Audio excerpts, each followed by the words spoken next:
A paz de Jesus e o amor de Maria, amados irmãos e irmãs, hoje, 18º domingo do tempo comum. A liturgia nos apresenta um convite que Deus nos faz para sentarmos à mesa que Ele próprio preparou e onde nos oferece gratuitamente o alimento que sacia a nossa fome de vida, de felicidade e de eternidade. Na primeira leitura nós ouvimos que Deus convida o seu povo para deixar a terra da escravidão e dirigir-se ao encontro da terra da liberdade, a Jerusalém nova, da justiça, do amor e da paz. Aí Deus saciará definitivamente a fome do seu povo. Ele oferecerá gratuitamente a vida em abundância. No Evangelho de hoje nós ouvimos a multiplicação dos pães e dos peixes. E, no entanto, Mateus nos apresenta Jesus como o novo Moisés, cuja missão é realizar a libertação do seu povo.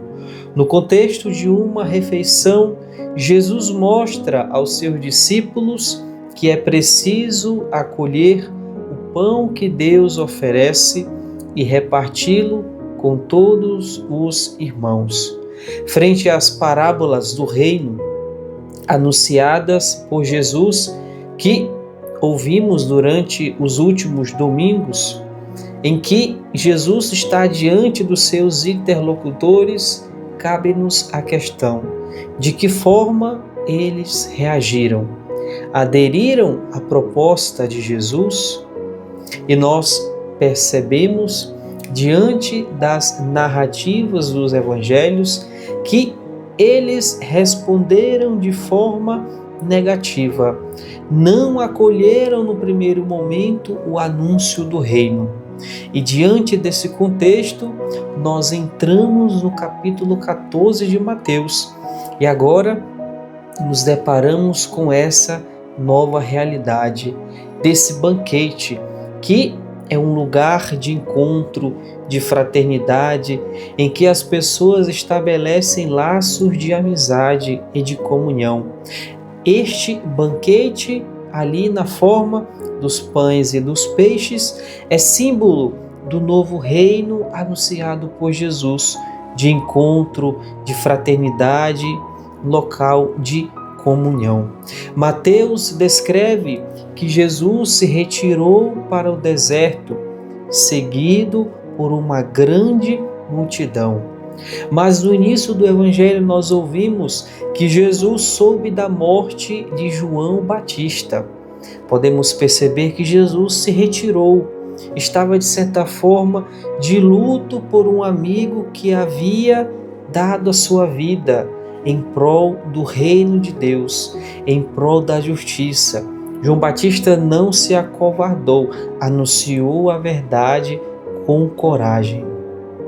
E Jesus se retira para o deserto para rezar, para descansar, para vivenciar o seu luto, mas ele percebe que uma grande multidão o seguiam, porque estavam sedentos, famintos, como ovelhas sem pastor.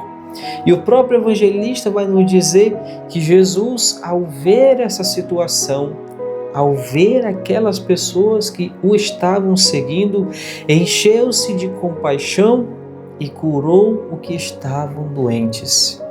Ele mesmo estava passando, após receber a notícia da morte de João Batista, por um momento de tristeza, de luto, e acolhe aquelas pessoas que estavam o acompanhando.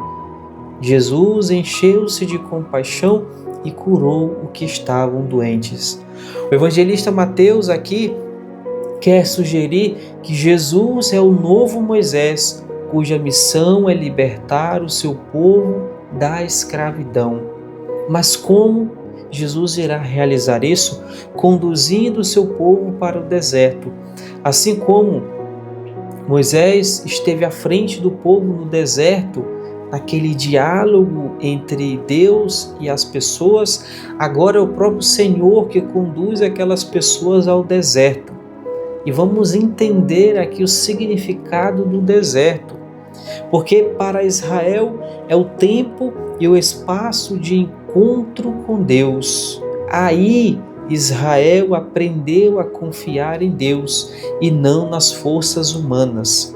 É no momento de dificuldade, de provação, de angústia, momento do deserto, em que você já não vê mais nenhuma esperança, ali Deus está.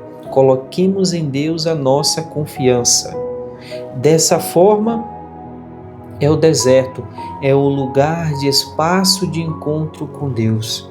Eu não sei o que está sendo o teu deserto hoje, mas diante dessa realidade você é chamado para ir ao encontro do Senhor. Aonde não tem mais esperança, ali Deus habita. Aonde não tem mais luz, Deus é a própria luz. Ele não nos deixa só. Jesus conduz aquele povo ao deserto. O deserto é ainda o lugar de partilha, de escassez, de igualdade, solidariedade, onde não reina o egoísmo, a prepotência. Quando nós passamos por desertos, nós compreendemos, nós entendemos a nossa pequenez, a nossa miséria, e ali aprendemos a partilhar o pouco que temos, porque nós vivemos na escassez. Aprendemos a dividir, a ouvir, aprendemos a ser solidários. Nós nos confortamos, nós nos confrontamos e nos solidarizamos com a dor do outro. Deserto é um local de partilha, de solidariedade, aonde não reina o egoísmo. Esta é a experiência que Jesus convida os seus discípulos a fazer, sair da autorreferencialidade e conseguir entrar em contato, ir ao encontro do outro, que nos revela a imagem e semelhança de Deus. É essa experiência que Jesus convida os discípulos a fazer e por isso diz: dai-lhes vós mesmos de comer. Jesus está mostrando que tudo é dom de Deus e deve ser agradecido e partilhado. Será que temos agradecido por tudo aquilo que temos recebido? Antes do milagre acontecer, Jesus agradece. Talvez o milagre ainda não aconteceu na nossa vida porque nós não agradecemos, não rendemos graças a Deus por tudo aquilo que temos e tudo aquilo que somos. Tudo é dom de Deus e deve ser agradecido e partilhado. Partilhado. Tudo é dom de Deus. Diante deste evangelho tão rico, desta multiplicação de pães e peixes, somos tentados a focar nossa atenção somente no milagre em si, mas devemos perceber o que está por detrás, o ensinamento que Jesus está conduzindo os seus discípulos. Jesus declara que o discípulo, ou seja, nós, somos responsáveis pelo bem-estar social, aonde nós vivemos, aonde nós atuamos. Por isso, não podemos ser omissos diante das misérias humanas. Dá-lhes vós mesmos de comer. Nós somos sinais de paz, de alegria, de esperança, de justiça, de misericórdia. Não podemos ser omissos diante da necessidade real do outro. Por isso, louvamos e agradecemos por tantas pessoas que têm iniciativa de ações sociais, de entregar cestas básicas, roupas para quem precisam, materiais de higiene, enfim, tantos bens necessários para a vida humana. E Jesus declara que nós somos responsáveis pelo bem-estar social, onde quer que nós estejamos. Somos chamados a dar uma resposta àquilo que Jesus anunciou do seu reino durante os últimos evangelhos, nos últimos domingos.